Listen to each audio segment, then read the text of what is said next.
Fala galera, beleza? Sejam todos bem-vindos a mais um vídeo nesse canal. Para aqueles que não me conhecem, meu nome é Eduardo Feres, sou técnico de enfermagem há quase 20 anos.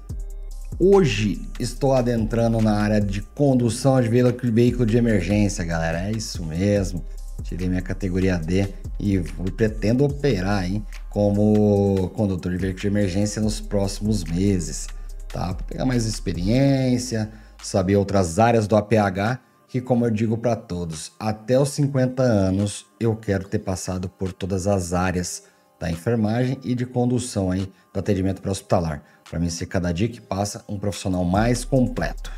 Certo, galera? E outra coisa, hoje nós vamos falar sobre sinais vitais no APH. O que realmente importa? Você sabe o que realmente importa nos sinais vitais, galera? Hoje nós vamos falar de algumas escalas, tá? Nós vamos falar sobre os sinais vitais em si, onde nós podemos aplicá-los, qual o tempo no atendimento que você pode estar aplicando ali a avaliação de sinais vitais, tá? Vamos desmistificar um pouquinho o tabu, que a galera acha que o APH ele é bem engessado. Não, galera, nós somos dinâmicos, galera. O APH é dinâmico, tá? Não tem um certo, não tem um errado ali, você tem que fazer um protocolo que faça tudo de melhor para esse doente. Tá bom, galera? Não é que se você aferir sinais vitais na avaliação primária, você tá fazendo alguma coisa de errado, tá? De repente você tá só apenas perdendo tempo, se você tiver já com o doente extraído da cena do sinistro, tá? Mas se você estiver dentro de um veículo e não conseguir arrancar esse doente rápido, então você pode ali, com o seu tempo dentro desse carro, você já aproveitar e avaliar a parte hemodinâmica desse doente. Galera, então vamos pro vídeo aí. Se gostou, galera, deixa seu like, se inscreve no canal, tá certo? E ó, tem uma galera aí que tá assistindo o vídeo, mas não é inscrito, galera. Assina aí, galera. Aperta o botão do sininho aí e deixa seu like pra gente aí, se inscreve no nosso canal. Certo? Vamos pro vídeo então. Bom, galerinha, sinais vitais no APH. O que realmente importa?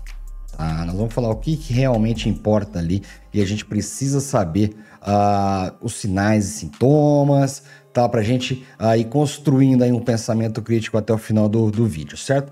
Interpretação crítica para salvar vidas no atendimento pré-hospitalar.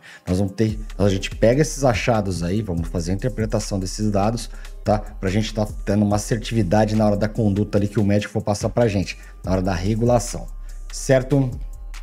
Vamos seguindo. A importância dos sinais vitais no suporte básico, no avançado, no APH em geral. O que é os sinais vitais, galera? São indicadores de instabilidade, tá? Vamos mostrar pra gente se esse doente está estável ou não está, tá? Nós temos uns parâmetros a seguir, tá? De normalidade. O que passar desses sinais aí do que passar de anormalidade dos sinais de padrões aí, a gente já consegue visualizar aí que esse doente esteja com algum problema. Certo? Permite avaliação dinâmica do estado do paciente, auxilia na priorização e nas decisões rápidas, tá? São uma parte do XABCDE, galera. É uma parte, galera, tá? E são essenciais em qualquer atendimento. Por que eu coloquei que faz parte do XABCDE? Galera, muitas vezes a gente vê os professores, os acadêmicos aí da área do APH macetando o XABCDE como se fosse assim, só posso fazer aquilo. Não, galera, no XABCDE você tá ali dentro de um carro ou vamos colocar uma colisão traseira entre duas CAR. O doente tá lá retido pelas ferragens, tá? Primeira coisa, você já se jogou para dentro do caminhão, tá? Você está dentro da carreta lá, você já está fazendo a avaliação primária do cara dentro da carreta. O cara tá sentado de frente pro volante da carreta, só que ele tá com as pernas retidas, tá? Então, nós vamos ter que fazer o processo aqui de extração dessas ferragens para a gente fazer a retirada desse doente, correto? Nesse atendimento, normalmente, não vem uma equipe só, vem 2 ou 3 equipes, ou 2 básicas e uma USA, ou vem 3 básicas e a USA não vem. Portanto, alguém vai estar lá em cima no caminhão junto com esse doente, fazendo estabilização de cervical, dentre outros procedimentos. Então já iniciamos ali o XABCDE, galera, tá?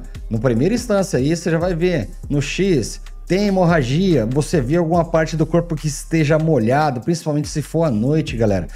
Calça jeans não mostra sangue, tá? Ele mostra que o tecido tá molhado, tá? Mas aí você passa a mão e você consegue visualizar que esse tipo de fluido que é, certo? Então você viu ali, não tem hemorragia.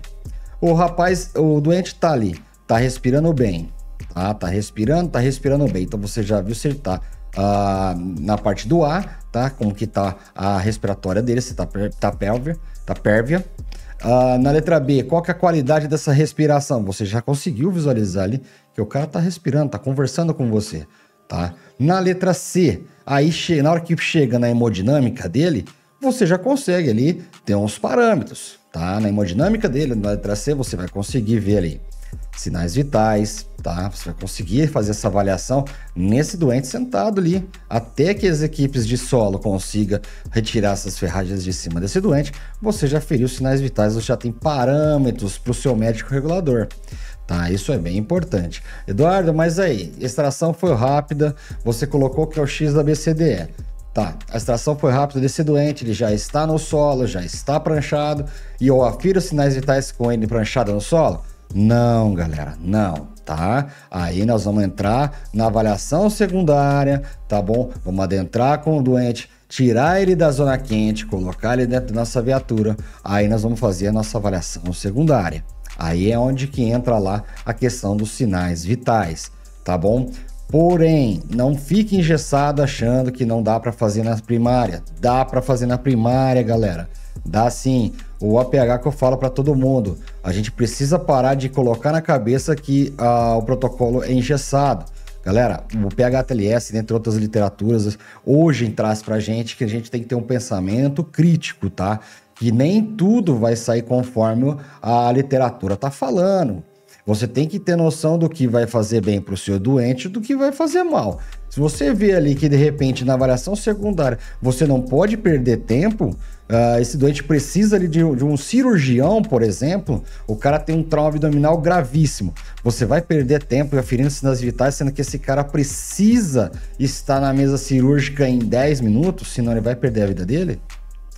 É por isso que eu falo para todo mundo, é dinâmico, cada caso é um caso, tá? Mas não é que não possa, pode. Porém, você tem que saber ali, ter a sensibilidade ali e o pensamento crítico na hora de estar executando, certo? E se faz necessário para avaliação secundária, quando possível, foi o que a gente estava falando, tá? Eu coloquei os valores aqui normais de sinais vitais no adulto, tá? Inclusive tem aqui, eu coloquei até uns valores aqui que estão falando sobre hipertensão estágio 1, estágio 2, tá? Que isso aqui eu peguei de um livro da Sociedade Brasileira de Cardiologia, que eles aumentaram agora, eles na realidade, eles diminuíram a pressão normal, tá? E a partir de 12 ali, 12 por 9 ali, eles já estão falando que tá no estágio 2, tá bom? De 12 por 9 em diante, tá? Tipo assim, 12 por 9 já começa já estágio 1 de hipertensão, tá? Então vamos lá.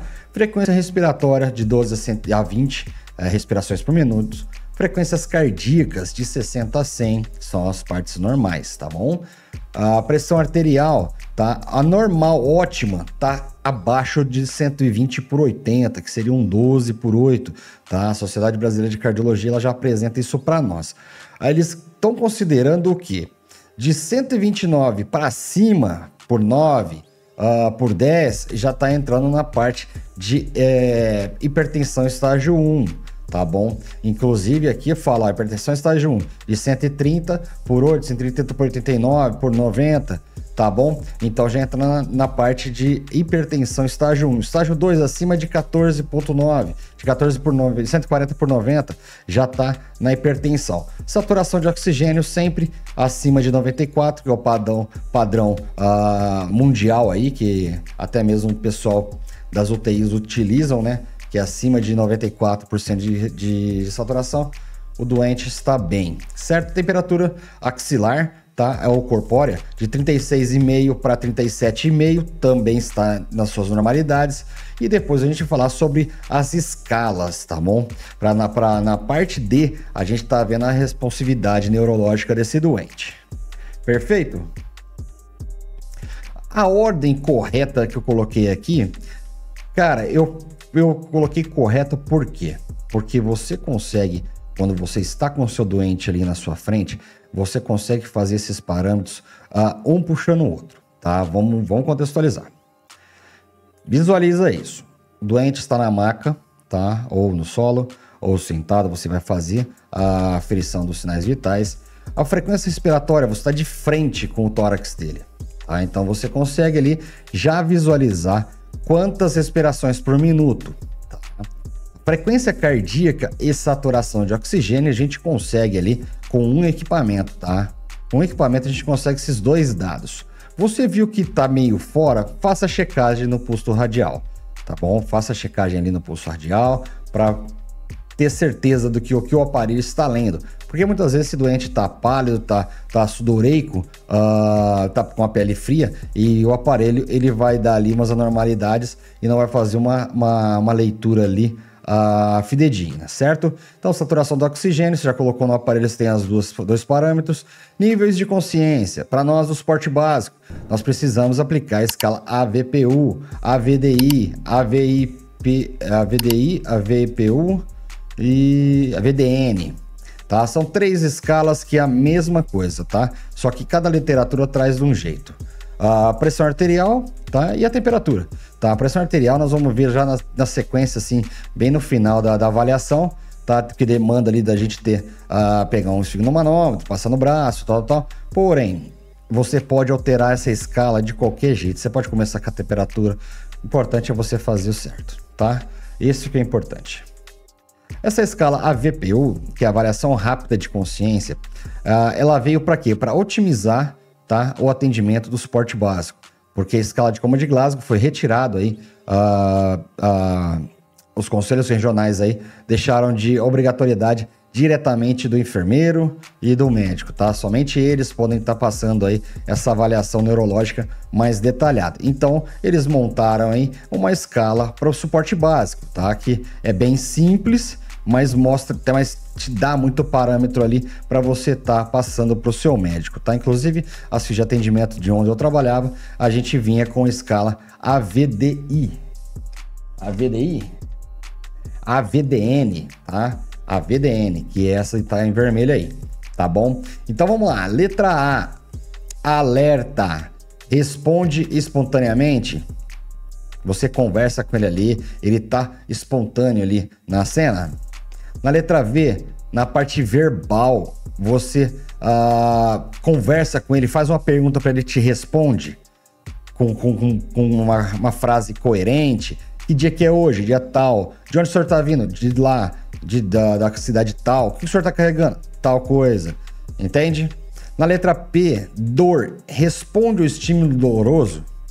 Aí ele já vai estar começando a ficar rebaixado. Inclusive, galera, você vê aqui que eu coloquei aqui, na letra A, se ele responde espontaneamente, a gente classifica como se fosse um Glasgow 15, tá? Na letra V, a gente corresponde a estímulos verbais, a gente coloca ali entre a classificação 12 da escala de Coma de Glasgow, tá bom? Se ele só responde a estímulo verbal, tá bom? Você fala para ele, faz isso, ele faz, só que ele não tem ação nenhuma, tá? Então, na letra P ou D, que responde ao estímulo doloroso, você vai lá, faz o estímulo doloroso nele, aqui nessa região aqui, e ele consegue ou abrir os olhos ou então de repente até tirar a sua mão. Você classifica ali na escala de Coma de Glasgow entre 8 e 9, tá? Letra U ou N, inconsciente sem resposta. Aí a gente já classifica, já consegue ter um parâmetro aí de ser abaixo de 7 aí na escala de Coma de Glasgow, tá bom? Lógico que nós não vamos passar a escala de Coma de Glasgow para os médicos, tá bom? Nós vamos falar, doutor, tá alerta, tá? Responde espontaneamente. Doutor, responde somente com estímulo verbal. Doutor, responde somente com estímulo doloroso. Doutor, tá inconsciente, tá? Então aí você vai relatar isso na sua ficha de atendimento, certo? Então essa escala AVPU ou AVDN ou AVDI, tá? Não tem pontuação própria, mas é uma avaliação rápida que não substitui a escala de Coma de Glasgow. Porém, somente com esses alertas que você está dando para o médico já consegue ter um parâmetro e você pode perguntar, doutor, qual que é a escala de Coma de Glasgow que esse doente está? Ele vai falar, tá com 8. Entende? Então, ele vai te trazer esse número. Você não vai levar o número para ele, você vai levar apenas o que você está vendo, sinais e sintomas. As diferenças entre as duas escalas aí, eu até coloquei porque eu achei bem interessante para a gente entender melhor aí essa escala, tá? Então a diferença entre a escala AVPU e a escala de Coma de Glasgow, tá? O formato e aplicação. As características delas, tá? O tipo de escala que elas são, tá? A AVPU, a AVDI ou a AVDN são qualitativas, tá? Você vai ver a qualidade, se ele está respondendo espontaneamente, se ele está respondendo pela parte motora, se ele está consciente ou orientado, você vai ver pela qualidade desse sinal, tá? A escala de Coma de Glasgow já é o contrário, ela já tem ela é quantitativa, tá? Ela tem uma quantidade de números para a gente estar ali classificando, então ela é quantitativa. A característica de aplicação delas, das duas, a VDU, a VDI, a VPI, a VDI, a VDN, ela é uma aplicação rápida, tá? É uma escala bem rápida e de uma da triagem inicial ali, tá bom? Isso aí você vai fazer na avaliação primária ali, você já de repente na hora que você bater o olho no cara, você já vai saber já qual que é a escala que ele tá, entendeu? Da VPU, a VDI, VDN, tá? E a escala de Coma de Glasgow ela é uma avaliação neurológica mais completa, tá? Então por isso aí que foi retirada aí dos protocolos do suporte básico, tá aplicando, certo? Tempo para aplicação. Essas escalas também, elas têm algumas características que são interessantes. Uma você consegue aplicar de 5 a 10 segundos, que é só você visualizar ali o doente, você já consegue ter um parâmetro. A outra já demanda um pouquinho mais de tempo, tá? 30 segundos, se você for aquele cara que tem tudo guardadinho na cabeça ali, que sabe aplicar certinho, a 1 minuto. Porém, volta a falar, técnico auxiliar, esquece, tá bom? Socorrista então nem se fala, somente enfermeiro e médico, tá? Outra característica de pontuação, tá?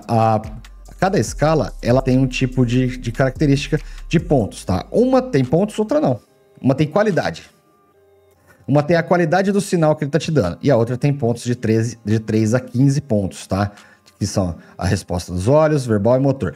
Galera, lembrando que escala de Coma de Glasgow não existe zero, pelo amor de Deus, hein? Pelo amor de Deus, não vai falar que tá com Glasgow 0 não, não infarta não, tá bom? Acima de 3 aí, sempre aí, o último numeral é o número 3. No uso no APH, a primeira triagem no trauma e a reavaliação rápida, tá? Que é a VPU, tá? O primeiro contato com ele, você já consegue ter esses dados aí para estar passando para o médico, tá? Agora a escala de Coma de Glasgow, aí você vai ver que ela demora um tempo mais, então vai ter alguns achados aí na parte traumática desse doente que se faz necessária a aplicação dela. Por exemplo, trauma craniano, monitoramento evolutivo desse doente, tá? Porque há uma evolução da hora de você retirar esse doente das ferragens, de você chegar até na viatura, de você deslocar para o hospital. Então, ela consegue te dando parâmetros, tá? Para ter a chegada no hospital. Galera, Eduardo, eu preciso saber. O que é que eu te falo, galera? Aprende. Saiba fazer, galera. Só não fala a escala, tá bom? Porque você vai conseguir chegar lá, você não precisa falar pro médico, doutor, tá com Glasgow 15. Não. Nós vamos estudar como que você vai falar. Bom, o objetivo de cada uma, acredito que vai ser uma redundância aqui, tá? Uma avaliação rápida, a VPU, né? A avaliação rápida e prática usada no XABCDE para ver se o paciente responde a estímulos verbal, doloroso ou nada, tá? Tipo, tá em alerta? Reage ao chamado? Reage somente ao beliscão ou nada? Já que tá aqui, ó, já tá certinho para vocês pensar. Chegou no paciente, ele tá alerta, beleza? Ele reage ao chamado ou só reage com beliscão? Coloquei beliscão, galera, pelo amor de Deus. Estímulo doloroso não é no externo, é sempre aqui em cima da sobrancelha, tá, galera? Pelo amor de Deus. Não mata de vergonha, não. Escala de Coma de Glasgow é uma avaliação mais detalhada e mais precisa do nível de consciência, tá? E ela analisa como, tá? Você vai chegar lá, você como um bom técnico de enfermagem, você fala, doutor, esse doente, na primeira abordagem, a abertura ocular estava ótima, tá? Ele abriu os olhos, tá? Ele verbalizava comigo de uma forma consciente, orientada, porém teve alguns pontos ali que ele deu uma rebaixada. Já deu um sinal para ele. Doutor, ele não estava mexendo as pernas, não estava mexendo os braços, porém ele piscava e não falava. Galera, você já deu a escala de comando de Glasgow para ele sem falar para ele que tá com Glasgow 8, tá bom? E foi o que eu coloquei aqui, o total da numeração aí da escala de 3 a 15 pontos, tá? Então, essa daí é uma forma tática de você estar apresentando para o médico um dado, tá? Sem colocar em risco o seu corém, tá? A sua ali, o seu trabalho, tá bom? Não vai chegar no médico e falar, doutor, tá com Glasgow 15, consciente orientado. Não, doutor, no local esse doente estava responsivo, abria os olhos, conversava e se mexiam normalmente, certo? Beleza, acabou. É isso que você tem que passar para o médico e ele vai fazer a classificação dele. A VP1 é um atalho ideal para o pré-hospitalar, mas se você está lidando com um trauma neurológico grave, a escala de comando de Glasgow é quem manda nesse jogo, tá? Coloquei essa questão para você saber ali onde aplicar, tá bom? A VPU, a VDI, a VDN, você vai aplicar em tudo, porque é a única escala que nós técnicos podemos aplicar, tá bom? Mas já se tratando de um TCE grave, você já vai falar pro médico, doutor, você vai fazer da mesma forma que eu falei para você. Doutor, vamos lá, vamos voltar aqui. Doutor, no local, doente não responde, não tem abertura ocular, verbalmente não responde, a estímulo doloroso também não responde e resposta motora dele também não. Então aí você já deu para ele uma escala que ele vai entender o que você está falando. Então, doutor, no local paciente, a abertura ocular positiva, presente, a resposta verbal coerente, consciente e orientado e a resposta motora também ali presente no ato. Portanto, um Glasgow 15, tá bom? Aí você passa o resto dos achados para esse médico, tá bom? Então, nunca fala o numeral. Fala ali sobre abertura ocular, verbal e motora. Dica prática, no APH usamos a VPU para decidir se o paciente responde ou não. Somente para saber isso, tá? Isso daí você vai ver na hora ali, no ato com ele. Mas se ele tem um TCE, rebaixamento ou alteração progressiva, a escala de Glasgow entra em cena. A VPU salva tempo e a Glasgow salva a conduta. O médico ele vai querer utilizar sempre o Glasgow ali, porque tem mais dados para trabalhar. Quanto maior dados você tiver, quanto maior achados você tem e passa para o médico, melhor ali a conduta dele no procedimento desse doente e no manejo. Bom, vamos interpretar aqui a clínica do trauma. Se uma bradicardia mais PA baixa, o que seria aqui sugestivo? Você sabe dizer? Tem olhar aqui, a gente não falei choque neurologênico, será? Será? Se você sabe, galera, deixa aqui nos comentários. Bom, taquicardia mais PA normal. Compensação de hemorragia? Será, galera? Vamos lá, quero saber de vocês. A frequência respiratória maior que 24. É um sinal precoce de descompensação ou não? Será que ele tem ali um trauma torácico ali que tá dando esse sinal para você? Palidez, sudorese, tempo de enchimento capilar maior que 2 segundos é igual a? E aí? Será que a hemodinâmica desse cara tá comprometida? Porque se o enchimento capilar dele tá maior? Não sei, galera. Coloca aqui pra gente aqui. Vamos bater essa figurinha aqui, vá. Coloca aqui pra gente aqui. Vamos discutir esse caso aí, um por um aqui, e a gente vai aprendendo um com o outro. Conduta com base nos sinais vitais. Por isso que eu falo que se você sabe sinal e sintoma, cara, você já tem ali mais de 50% ali das informações precisas para estar passando para o seu médico e também para você saber ali o que possivelmente está acontecendo com esse doente. Frequência cardíaca alta, mais pele fria é igual sinais de choque. O transporte tem que ser imediato, tá? Frequência cardíaca mais pele fria, mais hipotensão, sinais de choque. Remoção imediata. Saturação baixa, mais rebaixamento. O que eu deveria tomar de conduta como suporte básico com essa pessoa, com esse doente? suporte ventilatório e oxigênio. Show! Vou ofertar O2 para esse cara a 15 litros por máscara. Inclusive tem um vídeo bacana aí sobre oxigênio que eu tô tentando elaborar para vocês aí, mas eu preciso ainda estudar um pouco mais, tá bom? A escala VPU. No P ou no U, pense em via aérea e regulação urgente, tá bom? Se ele tá ali não respondendo, pense em regulação urgente. Mais do que números, avalie os sinais. PA de 110 por 70 pode parecer normal, mas o paciente está estável, velho. Paciente com 110 aí, por pessoal, 70 é um paciente estável? Pela pressão? Por esse número assim, somente com esse número, acho que sim. Só que me fala uma coisa. E as extremidades dele tá muito fria. Tá tendo ali um rebaixamento de nível de consciência. A frequência cardíaca dele elevou de uma tal maneira que está acima de 120. Será que há um risco oculto nesses dados que nós estamos colhendo? Observa o corpo, a pele, o olhar. O sinal vital não é só o monitor, cara. Não é só você pegar esses dados ali, colocar na cabeça e passar para o médico ali. Você tem que ver o cara como um todo. Olha o doente como um todo, tá? Está também nos sinais que o doente está mostrando pra gente. Ele mostra, na hora que você pega o cara ali, você consegue ver no rosto dele, tá? Depois de você sabendo os sinais e sintomas, você consegue ali prever, falar, ó, doutor, eu acredito, possivelmente pode ser um choque.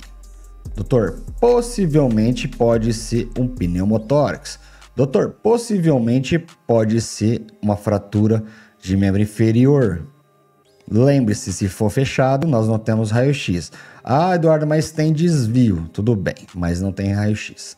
Tá bom? Então, faça lá sua imobilização e remova como possível para o pronto-socorro, certo? Galera, o que vocês estão achando? Comenta aqui, galera. Eu quero saber de vocês, tá bom? Vê se o vídeo tá ficando coerente e tá ficando didático para vocês conseguirem entender a questão que eu tô trazendo para vocês, uma abordagem dos sinais vitais completamente diferente do que vocês já viram, tá? Eu achei muito interessante o resultado desse vídeo que eu tô fazendo para vocês, porque até eu fiquei surpreso aí com muitas coisas que foi colocado, tá bom? E achei bem interessante. Bom, conclusão. Sinais vitais são movidos quanto bem interpretados. Não adianta nada você saber que o doente está ruim, mas não tem dados para passar, não tem dados para analisar, você não consegue fazer ali uma anamnese bacana nesse doente. E aí, galera, não é só pegar, jogar na viatura e sair fora. Pelo amor de Deus, galera, vamos sair desse mundo. Entendeu? Não é... Nós somos capacitados, o socorro somos nós. Não é igual uma vez eu escutei aí uma besteira aí, que a garota da viatura, ela falou pro acompanhante: esperem aí que o socorro tá chegando. Como assim, espera aí? O que ela tá fazendo lá? Mas enfim, galera, pessoas e pessoas. Então comenta aqui, galera. Comenta aqui se vocês já passaram por algum tipo de cenário aí que vocês precisaram aplicar dessa forma aí os sinais vitais, usar a escala AVPI, AVDI, AVDN. Se vocês estão fazendo a escala de coma de Glasgow e passando para o médico, comenta para mim aí, galera. Comenta para mim aí que eu quero entender. Inclusive eu vou fazer um vídeo 2, 3 e 4 somente passando a escala de coma de Glasgow de uma forma que você não vai falar pro médico: doutor, tá com Glasgow 13. Você não vai falar. Você vai passar todos os achados para ele, entendeu? E ele vai te trazer esse número. Mas para isso a gente precisa fazer outros vídeos aí para capacitação. Certo, pessoal? Bom, aqui nós chegamos no final, tá? Vou abrir aqui a câmera agora para a gente bater aquele papo. Pessoal, muito importante você saber essas questões dos sinais vitais, porque as pessoas muitas vezes levam como se fosse uma coisa: não preciso fazer. Ou então, eu tenho que fazer na avaliação primária e de repente não é o horário adequado para você estar intervindo nessa questão. Você tem outras coisas que vai matar ele mais rápido.